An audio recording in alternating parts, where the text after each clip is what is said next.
Oke, baik. Saya mungkin langsung minta tanggapan Mbak Dina ya. Mbak Dina, ini luar biasa sekali ya, fantastis begitu angkanya. Apa yang kemudian ini bisa disoroti? Karena begini, ada data kurang lebih 36.000 atau 39.000 begitu ya. Masyarakat dari Israel ini meminta semacam ganti rugi begitu ya ke pemerintahnya. Ini kan artinya menambah beban baru pemerintah Israel. Apakah mereka bisa mengupayakan atau setidaknya menuntut begitu ya ke PBB atas apa yang sudah terjadi? Kan setidaknya itu yang kemudian ini kita antisipasi begitu dari Israel terhadap Iran. Aturan mainnya pertama adalah masyarakat Israel harus menuntut pada pemerintah Israel. Karena yang menginisiasi perang itu kan pemerintah Israel. Betul, dan itu nampaknya sudah terjadi ya? Itu udah terjadi. Jadi itu satu. Kemudian yang kedua, kalau kita bicara soal angka nih, hitung-hitungan angka gitu, ya nggak usah langsung terlalu percaya lah ya dengan angka-angka seperti itu kan estimasi.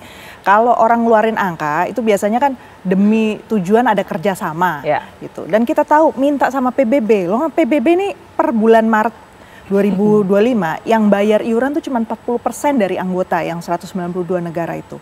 Jadi bahkan Amerika aja nggak mau bayar.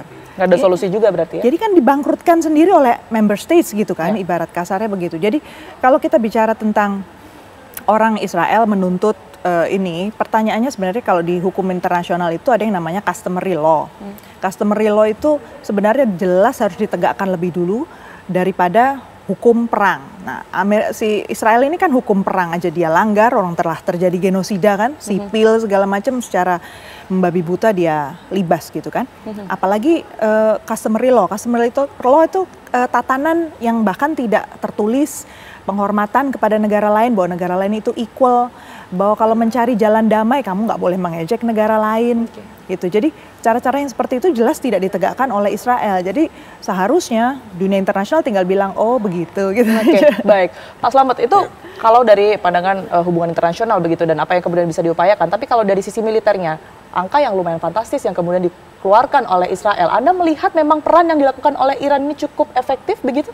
Ya, jadi sampai sekarang Cina mengatakan harus terjadi deeskalasi ketegangan di Timur Tengah. Cina sekarang menjadi aktor penting karena Iran sudah mendatangi Rusia, kemudian reaksinya kelihatannya tidak positif bagi Iran. Tapi ketika Iran mengatakan terima kasih banyak kepada Cina, itu menjadi strong point bagi seluruh dunia, sampai-sampai Donald Trump juga membujuk Xi Jinping agar Iran tidak memblokade Selat Hormuz. Jadi Selat Hormuz ini sesungguhnya adalah senjata nuklir yang paling kuat bagi Iran, ketimbang kemudian kekhawatiran mereka sedang membangun senjata pemusnah massal. Itu sesungguhnya pemusnah massalnya di Selat Hormuz. Karena itu Eropa sekarang, Uni Eropa, mohon ampun kepada Iran agar tidak memblokade ini. Karena betul-betul ini adalah selat yang sangat vital bagi perdagangan dunia internasional. Karena itu menurut saya semua dunia sekarang sedang berharap dari Iran. Jadi Iran justru memegang kartu. Kalau dia memblokade Selat Hormuz, Trump ini sudah nyerah dalam tanda petik, memohon pada Jinping supaya membujuk Ali Khamenei, jangan dong. Uni Eropa udah ampun-ampun. Jadi dampak dari perang ini justru menurut saya kemenangan tanda petik diplomasi Iran itu sangat kuat, terutama di Selat Hormuz.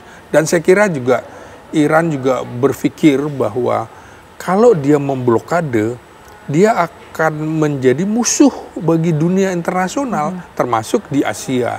Karena termasuk Indonesia, harga minyak naik dan segala macam. Saya kira Iran sedang mempertimbangkannya, karena itulah posisi tawar Iran sekarang sedang kuat, ketimbang posisi tawar Israel begitu.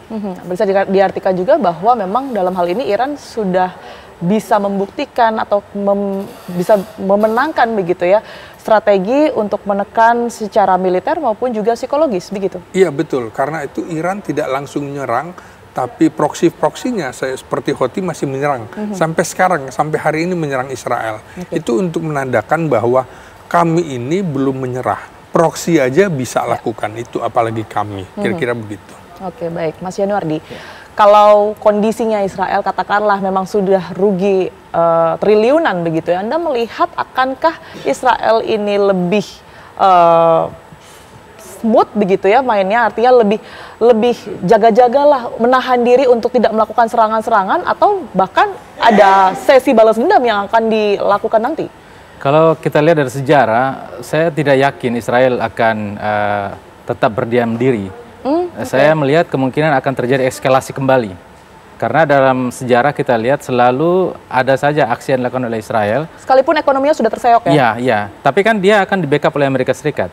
Jadi ekonomi Amerika itu kan di-backup oleh ekonomi Israel itu kan di-backup oleh Amerika Serikat kan. Jadi saya kira Netanyahu dan Trump, walaupun beberapa waktu lalu ada sedikit konflik lah kita bilang seperti itu, tapi saya kira secara ekonomi tetap ada backup dari Amerika, dan kita sulit untuk percaya kepada Israel karena selama ini selalu biangnya di situ, itu di mana-mana orang udah tahu itu.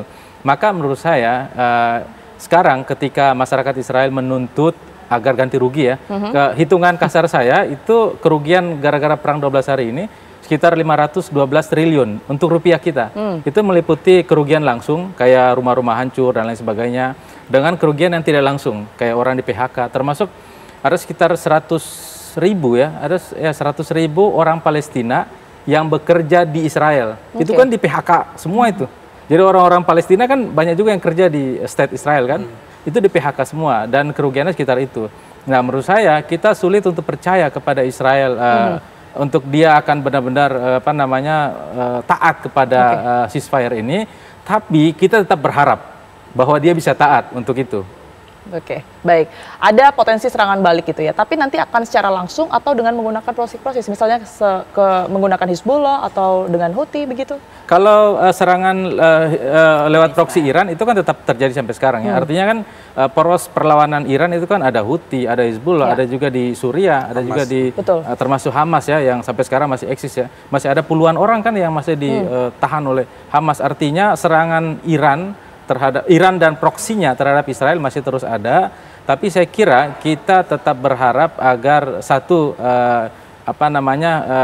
Iran juga menahan diri. Saya lihat Iran memang menahan diri karena dia tidak menyerang pada instalasi nuklir yang vital ya di Israel. Karena Israel kan punya kurang lebih 90 hulu ledak nuklir, sedangkan Iran nggak ada. Nah, Iran tidak menyerang hulu ledak itu, atau titik-titik yang strategis kan tidak diserang oleh Iran. Artinya Iran masih berpikir, karena Iran masih pengen ada diplomasi dengan Amerika agar sanksi internasional dari Amerika dan dari negara-negara itu bisa dihapus kepada Iran. Dan Iran juga sampai sekarang kan kalau kita lihat ya, dan itu dari Badan Energi Internasional juga mengatakan dia belum punya nuklir kok, senjata nuklir dia belum punya. Dia memang punya kemampuan, untuk bisa meningkatkan satu step lagi untuk menjadi senjata nuklir itu, tapi dia belum melakukan itu. Artinya sebenarnya Iran kalau kita lihat masih punya itikat baik untuk mengikuti tadi diplomasi internasional untuk agar sanksi internasional yang bertahun-tahun melanda mereka itu bisa dieliminasi lah. Tujuannya buat bangsa dia juga biar bangsanya bisa lebih mandiri gitu. Tapi Iran saya lihat sekali lagi dia juga menyadari bahwa dalam politik internasional ini selalu ada yang namanya serangan-serangan, potensi serangan. Maka dia perkuat militernya dan lain sebagainya sejak revolusi tahun 79 itu.